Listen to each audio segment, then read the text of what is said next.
Iran വനിതാ football team കഴിഞ്ഞ കുറച്ച് ദിവസങ്ങളായിട്ട് ഇന്റർനാഷണൽ മീഡിയയിലെ പ്രധാന ചർച്ചാ വിഷയം ഇവരായിരുന്നു. ഓസ്ട്രേലിയയിൽ നടന്ന ഏഷ്യൻ കപ്പിൽ പങ്കെടുക്കാൻ പോയ ടീം അവിടെ അഭയം തേടിയതും ഇപ്പോൾ ഒരു വലിയ വിഭാഗം ടീം അംഗങ്ങൾ തിരിച്ച് ഇറാനിലേക്ക് മടങ്ങിയതുമാണ് ലേറ്റസ്റ്റ് അപ്ഡേറ്റ്. പക്ഷേ ഈ മടക്കത്തിന് പിന്നിൽ വല്ലാത്തൊരു മിസ്റ്ററി ഒളിഞ്ഞിരിപ്പുണ്ട്. നമുക്ക് ഡീറ്റെയിൽസിലേക്ക് കടക്കാം. സംഭവം തുടങ്ങുന്നത് ഈ മാസം ആദ്യമാണ്. ഓസ്ട്രേലിയയിൽ നടന്ന വിമൻസ് ഏഷ്യൻ കപ്പിൽ ഇറാന്റെ ആദ്യ മത്സരത്തിന് തൊട്ടു മുൻപ് നാഷണൽ ആന്തം പാടുമ്പോൾ ടീം അംഗങ്ങൾ നിശബ്ദരായിട്ട് നിന്നു. ഇറാന്റെ ആഭ്യന്തര പ്രശ്നങ്ങളിലും യുദ്ധ സാഹചര്യങ്ങളിലുമുള്ള ഒരു സൈലന്റ് പ്രൊട്ടസ്റ്റ് ആയിട്ടാണ് ലോകം ഇതിനെ കണ്ടത്. ഇതോടെ ഇറാനിലെ ഹാർഡ് ലൈനേഴ്സ് ഇവർക്കെതിരെ രംഗത്തെത്തി. ഇവരെ വാർ ടൈം ട്രീറ്റേഴ്സ്, യുദ്ധകാലത്തെ ചതിയന്മാരെന്ന് പോലും വിളിച്ചു. ഈ ഒരു സാഹചര്യത്തിൽ നാട്ടിലേക്ക് മടങ്ങിയാൽ തങ്ങളുടെ ജീവൻ അപകടത്തിലാകുമെന്ന് ഭയന്ന് ക്യാപ്റ്റൻ സേറ ഗൻബാരി ഉൾപ്പെടെ 7 പേർ ഓസ്ട്രേലിയയിൽ അഭയം തേടി. ഓസ്ട്രേലിയൻ ഗവൺമെന്റ് ഇവർക്ക് ഹ്യൂമാനിറ്റേറിയൻ വീസയും അനുവദിച്ചിരുന്നു. പക്ഷെ കഥ മാറുന്നത് അവിടെയാണ്. വീസ ലഭിച്ച ദിവസങ്ങൾക്കുള്ളിൽ തന്നെ 5 പേർ തങ്ങളുടെ തീരുമാനം മാറ്റി. എന്തുകൊണ്ടായിരിക്കും ഇവർ പെട്ടെന്ന് മാറി ചിന്തിച്ചത്? ഓസ്ട്രേലിയ വീസ നൽകിയിട്ടും എന്തുകൊണ്ടാണ് ഈ താരങ്ങൾ തിരിച്ചുപോയത്? ഇതിന് പിന്നിൽ വലിയൊരു ബ്ലാക്ക് മെയിലിംഗ് നടന്നിട്ടുണ്ട് എന്നാണ് വിവരം. ഹ്യൂമൻ റൈറ്റ്സ് ആക്ടിവിസ്റ്റുകൾ പറയുന്നത് ഇറാൻ ഗവൺമെന്റ് ഈ താരങ്ങളുടെ കുടുംബാംഗങ്ങളെ ഭീഷണിപ്പെടുത്തിയെന്നാണ്.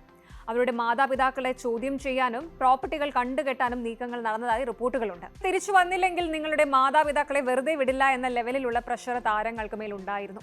തങ്ങളുടെ കുടുംബത്തിന്റെ സുരക്ഷ ഓർത്താണ് ക്യാപ്റ്റൻ ഉൾപ്പെടെയുള്ളവർ തിരികെ പോകാൻ തീരുമാനിച്ചത്.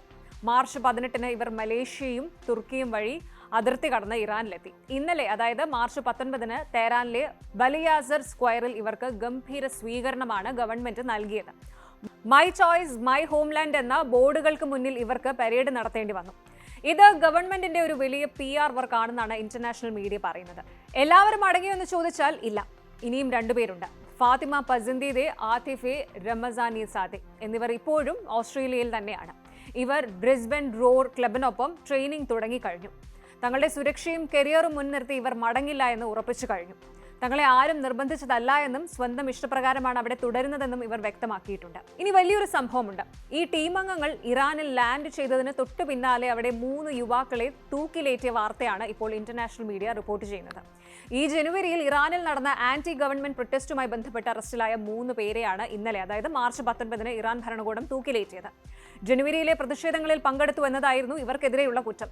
ഏഷ്യൻ കപ്പ് ഫുട്ബോൾ വേദിയിൽ നമ്മുടെ വനിതാ താരങ്ങൾ നാഷണൽ ആന്തം പാടാതെ പ്രതിഷേധിച്ചതും ഇതേ കാരണങ്ങൾ കൊണ്ടായിരുന്നു. ഈ ഫുട്ബോൾ താരങ്ങൾ മടങ്ങിയ അതേ ദിവസം തന്നെ ഇറാനിൽ നടന്ന വധശിക്ഷകൾ വെറും ഒരു യാദൃശ്ചികതയല്ല. കൊല്ലപ്പെട്ട 3 യുവാക്കളിൽ ഒരാൾ ഇറാന്റെ അഭിമാനമായിരുന്ന ഒരു കായിക താരമായിരുന്നു.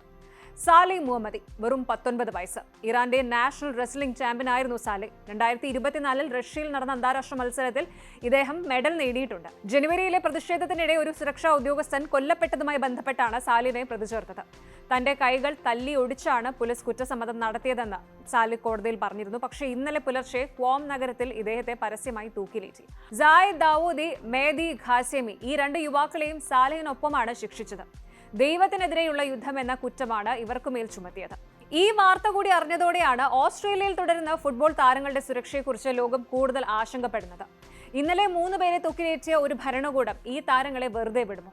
ഹ്യൂമൻ റൈറ്റ്സ് ഓർഗനൈസേഷൻസ് പറയുന്നത് ഇപ്പോൾ നൽകുന്ന ഈ റോയൽ വെൽക്കം വെറും ഒരു ഷോ മാത്രമാണ് എന്നാണ്. ക്യാമറകൾക്ക് മുന്നിൽ ഇവർ സുരക്ഷിതരാണെന്ന് തോന്നിപ്പിക്കുമെങ്കിലും പിന്നീട് ഇവരെ കടുത്ത ചോദ്യം ചെയ്യലുകൾക്കും തടവിനും ഇരയാക്കാൻ സാധ്യതയുണ്ട്.